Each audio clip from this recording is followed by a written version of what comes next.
believe you actually created something. Create something? But that would be irresponsible and unethical. I would never, ever make more than one.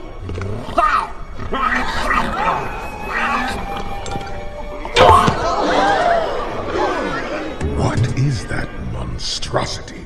Monstrosity!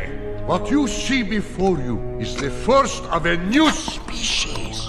I call it Experiment 626.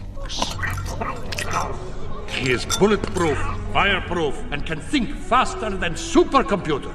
He can see in the dark and move objects 3,000 times his size. His only instinct to destroy everything he touches. So it is a monster.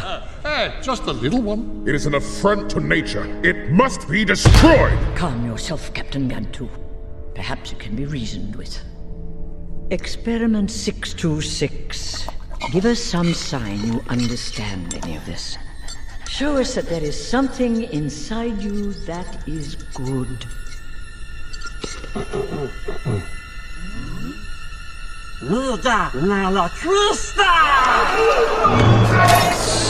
Oh, naughty!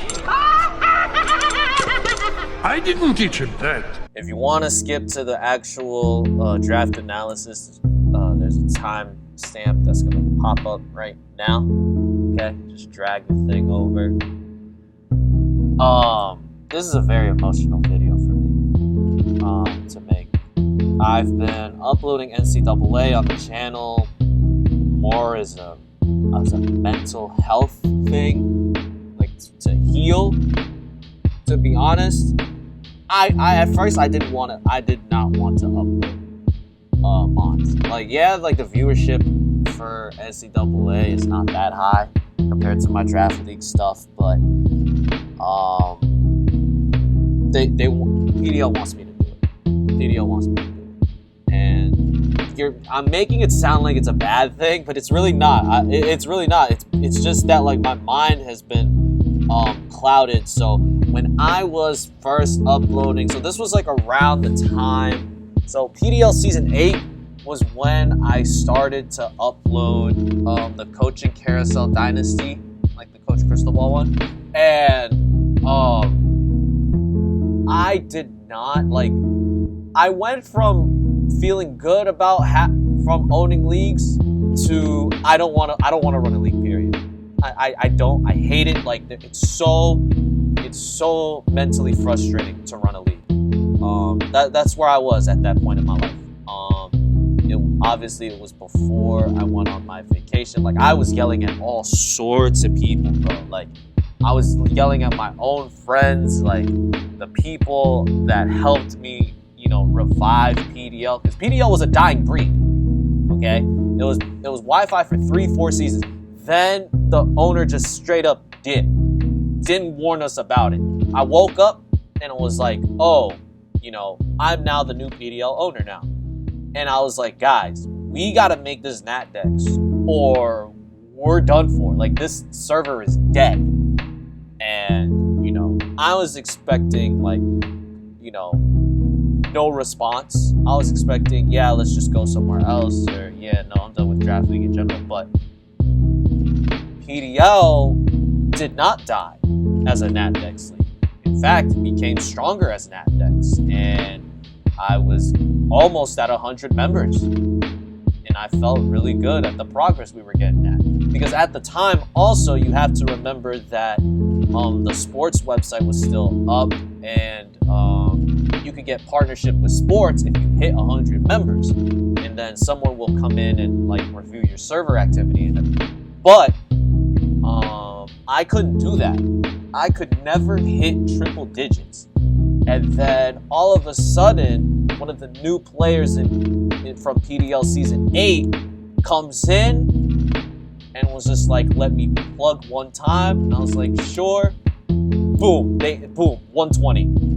In 2 to 3 days, it went from 97 to 122. And that's when I was just like, you know what, I'm done. Yes, it was an emotional decision, but looking back on it now, I cannot be happier with my life.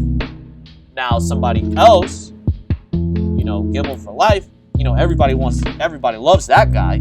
If you don't like that guy, you're not a human. You know what I'm saying? That guy is now the PDL owner. And I couldn't be more happy for him because when I was running the ship,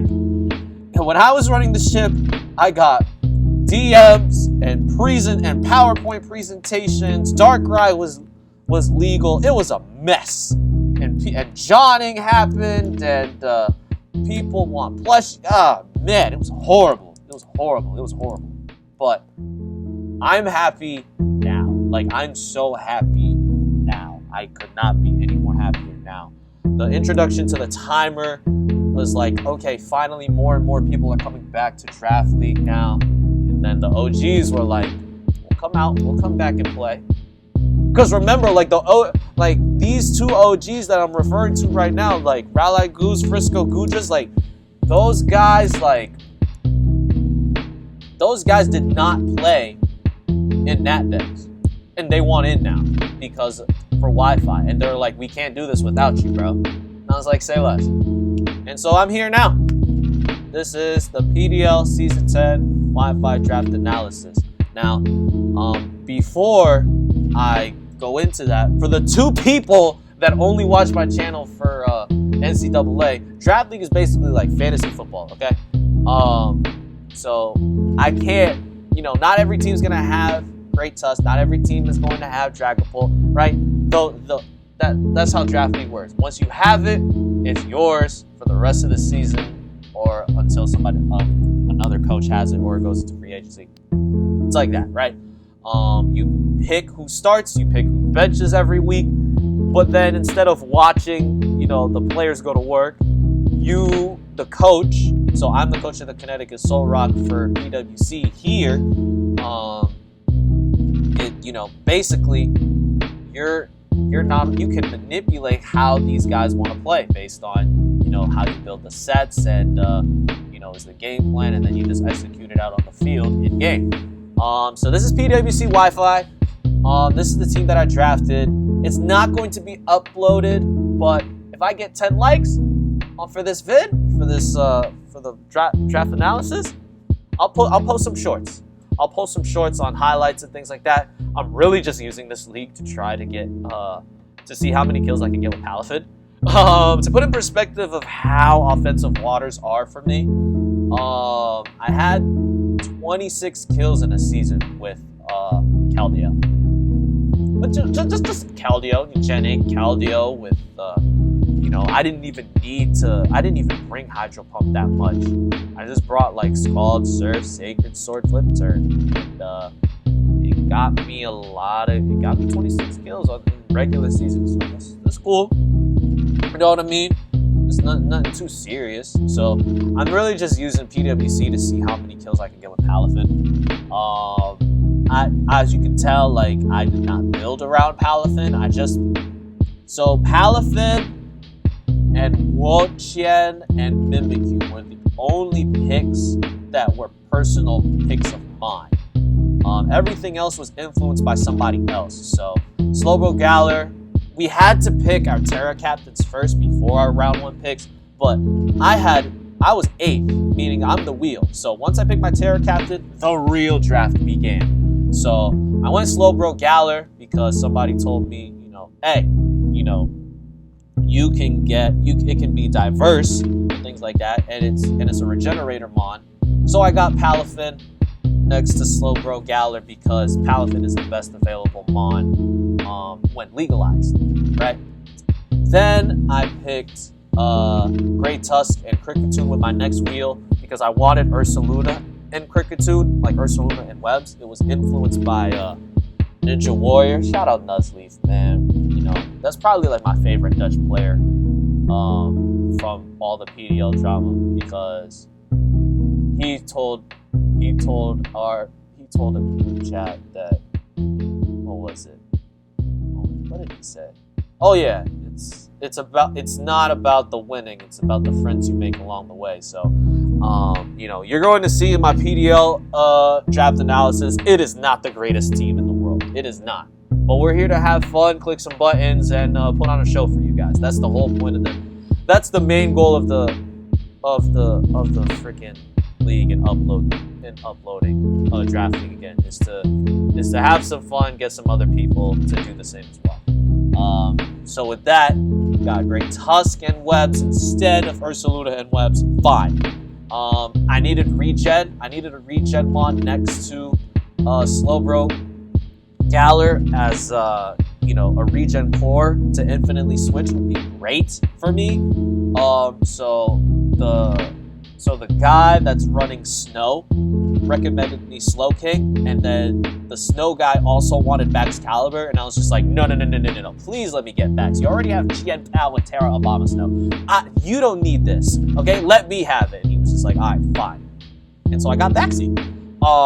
So that happened.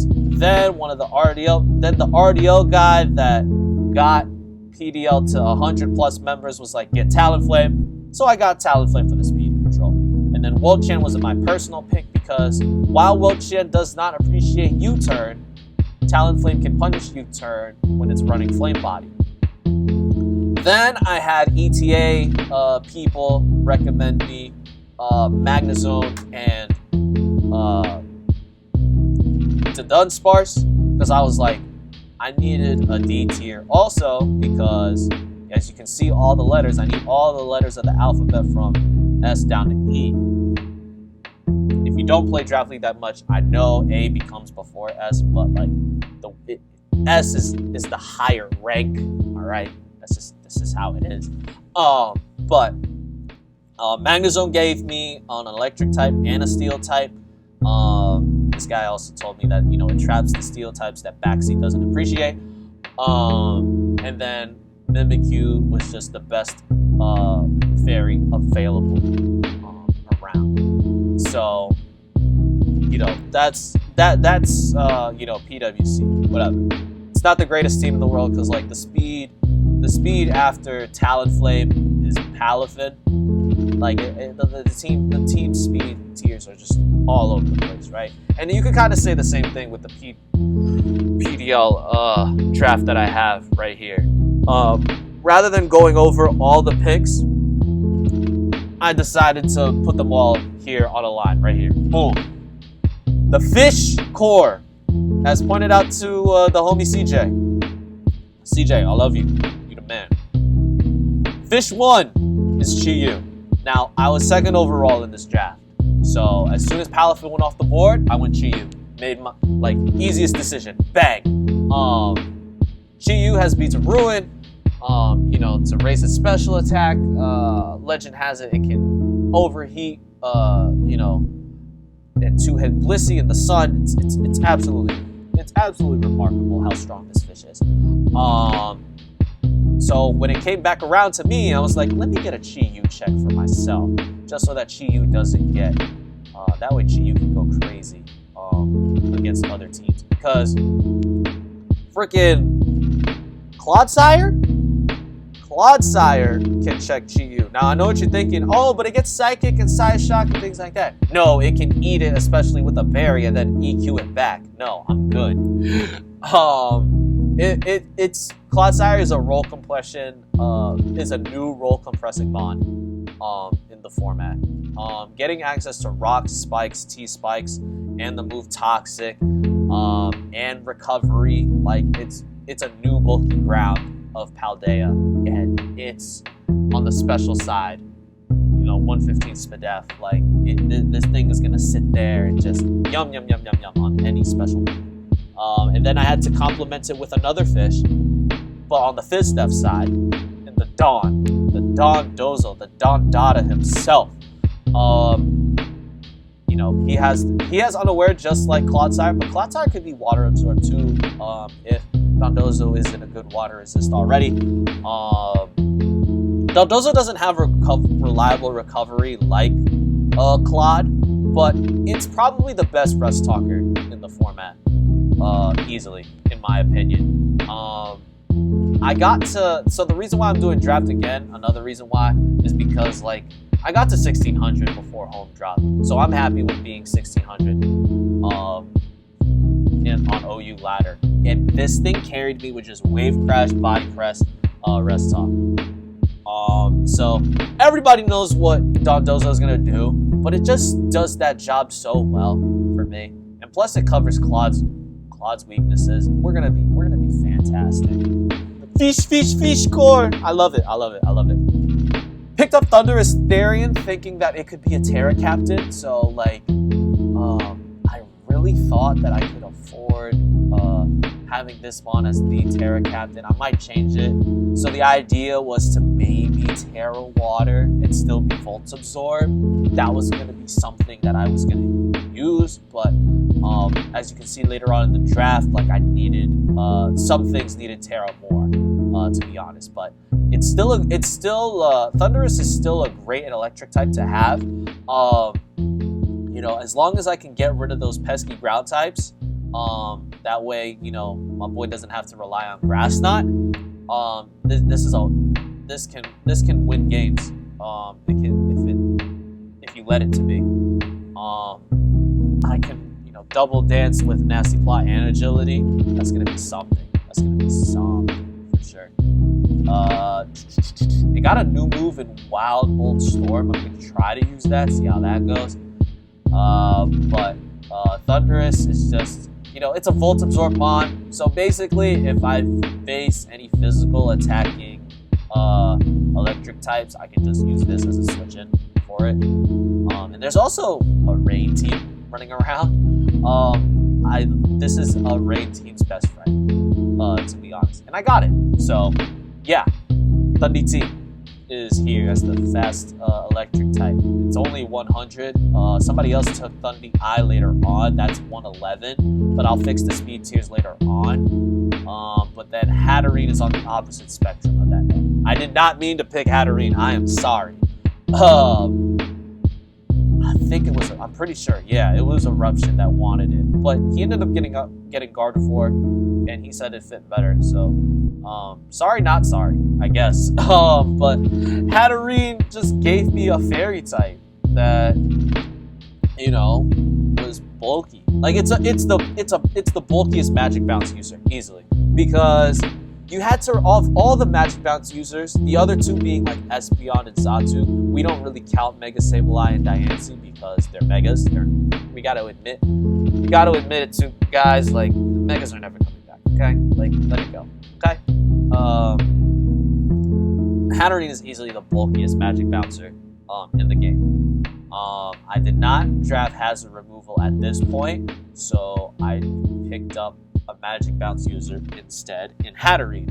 And Hatterene, you know, can't really bounce back T-Spikes because it fears Sludge Bomb and things like that. But that's where Claude comes in. So, you know, it can bounce off a lot of different things. It can bounce off a lot of different statuses and things like that. Which obviously I don't want Chi-Yu to be T-waved on. So like I have Thundy and Hat to bounce and be immune to T-Wave and things like that.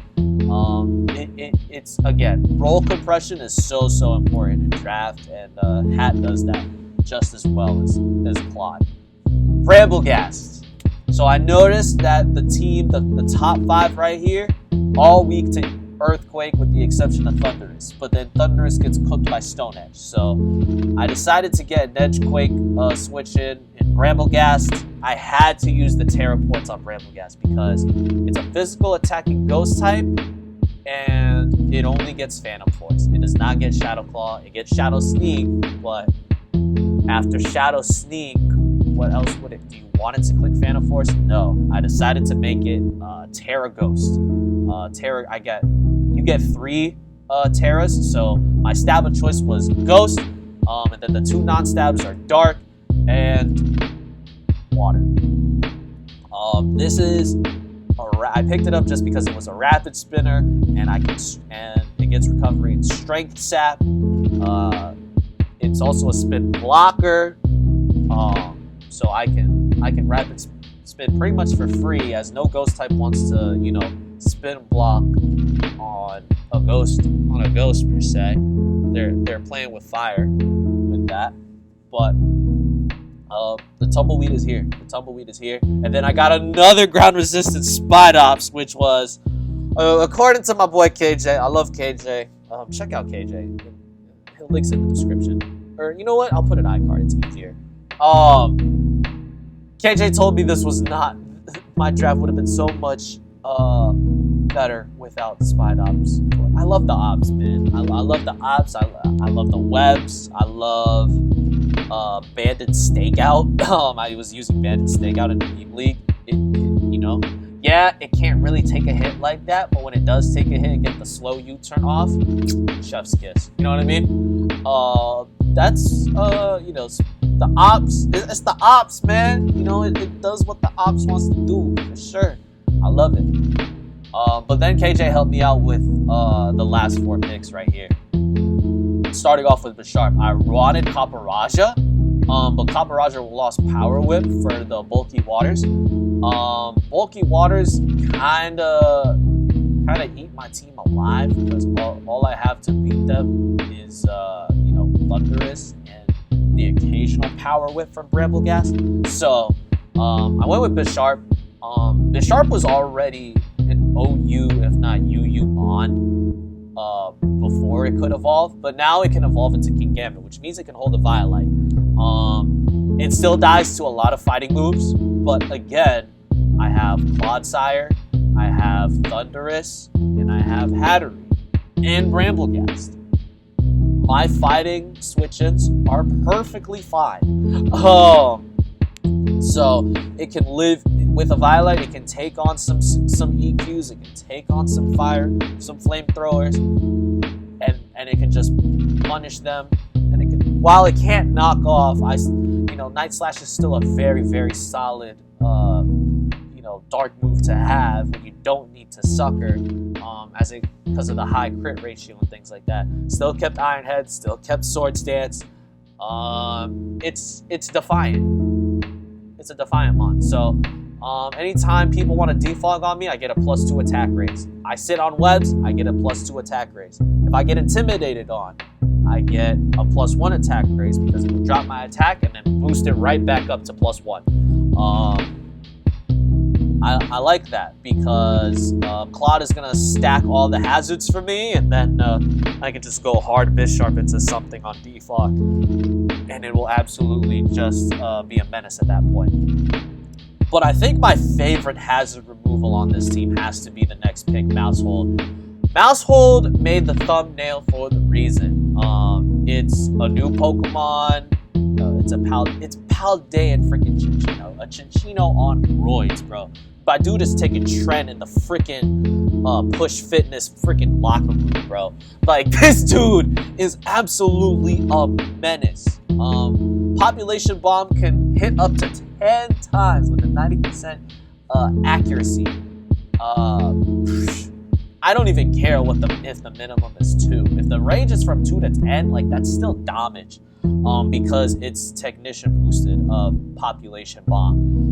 The Terra is obviously, you know, I get Terra normal, but then I also have Terra Dark to boost my technician boosted bites even further. So technician bite is actually stronger than Crunch, as like, because it's 60 base exactly for power, I get the technician boost off of it. So it really comes out to either 87 or 97.5 for the boost, but then I get Terra Dark to boost that even further, and then I get Terra Fighting for the rock and steels that want to resist Pop Bomb.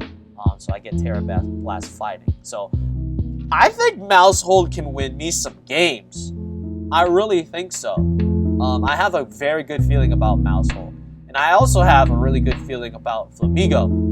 You know, Black Shades, Johnny Cage, Diamonds Go Parade, Johnny! You know what I mean? Like, Flamigo?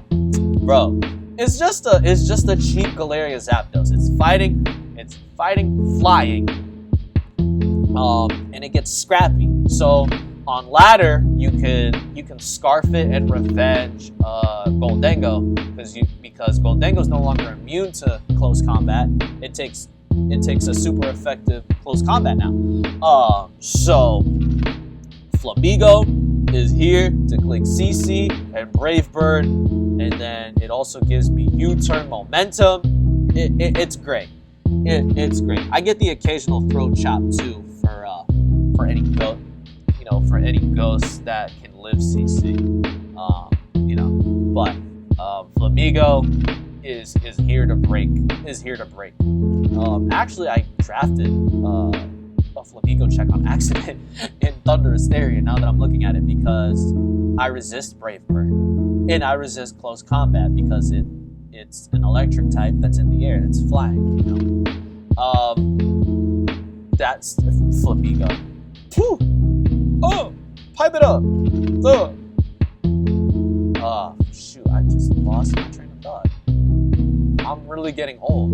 I'm either getting old or I just forgot how to do draft analysis. Glalie here because it fits the speed tier in between Bisharp and Flamigo. So my speed tiers, while they're not as terrible as my PWC draft, there's still some holes in it. Glalie patches it up a little bit because it's 80 speed. In fact, it's 80 in every single stat across the board. It gives me another spiker, so I don't have to be spikes on Clodsire if I want to be. Defensively, it's only going to switch into other ice types. It's probably going to be my best freeze dry switch in if Bisharp doesn't feel like switching into freeze dry. It's an offensive spiker, so it sets up spikes. It's somewhat fast, so like it can set up spikes. It can set up 2 layers of spikes before going boom. With explosion. This ice type also has decent coverage, so it gets like Earthquake and Iron Head. It used to get Steamroller in Gen 8. That was a thing. But that's no longer a thing. But I get Stab Ice Spinner to remove terrain if I need to. But because it's 80 across the board, it can hit on the physical side. It can also take on, and it gets freeze dry for the pesky waters that want to switch it to ice type moves. So it's holding the fort down. Glalie just gonna hold the fort down for me. The minimum spots we were supposed to get 9 to 11 Pokemon. Glalie 11th man. Glalie is 11th man easily. But yeah, that's the team, man. If you made it this far, man, drop a like. If you want to see PWC shorts, man. And with that, it's me, Boy the Rebel. I catch you guys later, man. Peace. Feels good to be back doing Draft League, man. Feels good.